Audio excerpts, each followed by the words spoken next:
பொதுவாக அந்த ஆதீனங்களுக்கு, நம்முடைய கைலாசங்கள், உலகம் முழுக்க இருக்கிற கைலாசங்களுக்கு புதுசா வர்ற சன்னியாசிகள், பிரம்மச்சாரிகள், அவங்களுடைய பிஹேவியர்ஸ், இல்ல புதுசா வர ஆதீனவாசிகள் பிஹேவியர்ஸ் பார்த்திருக்கேன்.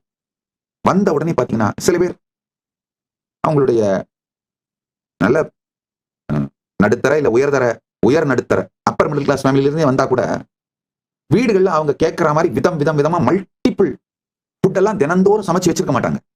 தினந்தோறும் அவைலபிளா இருக்காது. ஆனா கைலாசத்துல நேச்சுரலாவே கோவில் நடக்கிறதுனால நிவேதனத்துக்காக தினந்தோறும் நிவேதனம் மற்றும் அன்னதானத்துக்காக குறைந்தபட்சம் 11 விதமான உணவு சமைப்பாங்க.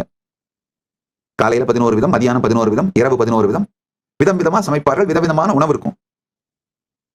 வீட்டுல விதமான உணவு வேணும்னா நிறைய நாம உழைச்சாக வேண்டியிருக்கும், வேலை செய்யணும்.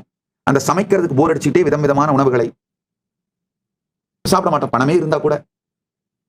அது மட்டும் இல்லாம வீட்டுல இருக்கும்போது ஆர்டர் பண்ணி சாப்பிட்டா அந்த விதமான உணவுகள் உடல்நலத்துக்கு எடுத்துருது.